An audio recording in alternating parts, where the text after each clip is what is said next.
Makan pecel lele atau ayam goreng, terus dibarengi sama kol goreng. Duh, kayaknya enak banget ya. Wah, siapa nih yang sering makan kol goreng? Meski nikmat dan bisa memberi sensasi tersendiri saat dikonsumsi, makanan yang sebenarnya mengandung beragam nutrisi ini dikhawatirkan justru bakal kehilangan nilai gizinya kalau digoreng. Bahkan katanya bisa membahayakan kesehatan loh. Banyak yang bilang sih bisa bikin kanker. Waduh, apa iya? Simak jawabannya di video ini. So, tonton terus sampai selesai ya.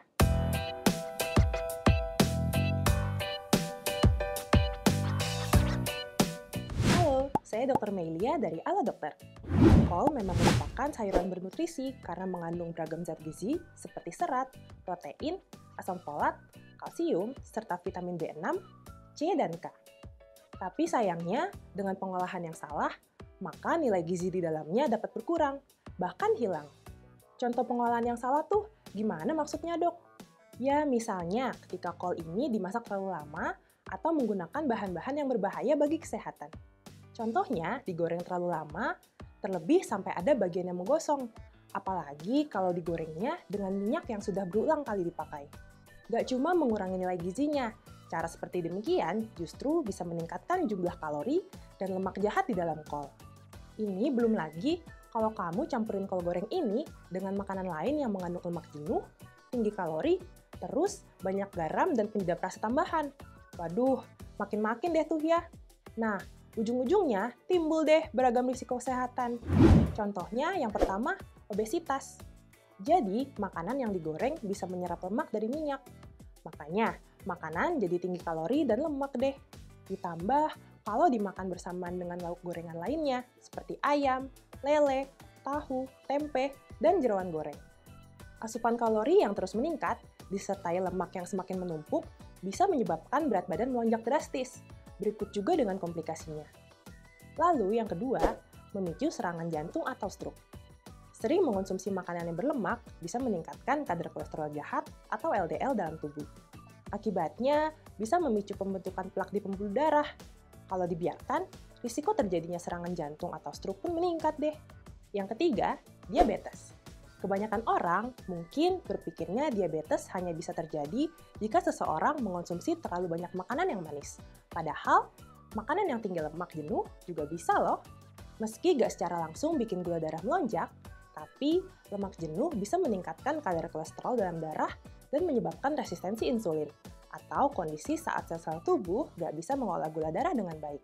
Akibatnya, gula darah berisiko menumpuk tuh di dalam darah. Kemudian yang terakhir, kanker. Menggoreng kol bisa memicu timbulnya zat akrilamida. Ini merupakan zat beracun yang membahayakan kesehatan.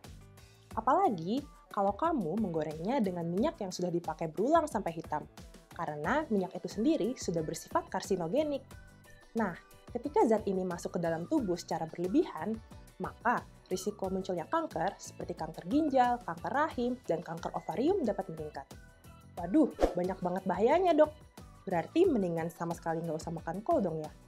Well, gak gitu juga sih. Kol masih boleh kamu konsumsi kok. Apalagi kayak tadi saya bilang di awal kan, sayuran ini sebenarnya mengandung nutrisi yang baik bagi kesehatan. Yang penting, pastikan aja cara penyajiannya tepat. Timbang digoreng, kamu bisa pertimbangkan untuk mengolahnya dengan cara lain. Misalnya ditumis, dikukus, atau direbus. Tapi ya, tetap aja, jangan dimasak kelamaan atau sampai terlalu matang dan layu ya, supaya kandungan gizinya nggak berkurang banyak. Namun, kalau kamu emang suka banget makan kol goreng, ya sekali-sekali masih boleh deh. Tapi ingat, jangan sering-sering. Plus, jangan berlebihan juga ya. Gunakan minyak yang lebih sehat dan bukan yang sudah dipakai berulang. Terus cukup dimasak sebentar saja supaya nutrisinya nggak berkurang dan menyerap terlalu banyak minyak. Namun, buat kamu yang emang udah punya riwayat penyakit kayak hipertensi, kolesterol tinggi, bahkan penyakit jantung, ya memang ada baiknya menghindari makanan berlemak tinggi seperti kol goreng ini ya. Untuk lebih jelasnya, kamu bisa nih berkonsultasi dulu dengan dokter. Kalau belum sempat bertemu langsung, konsultasi aja dulu via chat seperti di aplikasi Ala Dokter. Di aplikasi ini, ada ribuan dokter yang siap untuk menjawab seluruh pertanyaan kamu tentang kesehatan. Mulai dari dokter umum sampai dokter spesialis. Kayak dokter gizi juga ada tuh. Terus, kalau emang perlu bertemu secara tatap muka sama dokternya, kamu juga bisa langsung buat janji konsultasi di aplikasi Ala Dokter. Jadi, nggak perlu ribet ngantri di rumah sakit lagi buat daftar doang. Lebih praktis kan? Buat yang belum punya aplikasinya, abis nonton video ini, langsung aja ya download Halo Dokter di Google Play maupun App Store. Memang biasanya tuh, makanan-makanan yang rasanya enak belum tentu punya pengaruh yang enak juga buat kesehatan ya. Malahan, bisa berbanding terbalik tuh kayak si kol goreng ini. Jadi pesan saya, bijak-bijaklah dalam memilih asupan makanan sehari-hari. Karena sakit itu mahal, dan bagaimanapun juga, mencegah lebih baik daripada mengobati. Setuju gak? Oke deh, segitu dulu informasi yang bisa saya sampaikan kali ini. Semoga bermanfaat ya. Kalau punya saran soal topik kesehatan yang menarik lainnya, boleh banget langsung tulis di kolom komentar aja ya. Jangan lupa juga untuk like video ini dan share ke keluarga maupun kerabat ya, supaya makin banyak yang tahu tentang informasi ini. Dan terakhir, yuk subscribe YouTube Halo Dokter, supaya kamu selalu up to date nih sama berbagai informasi kesehatan. Oke? Stay safe, stay healthy, dan hidup sehat bersama Halo Dokter.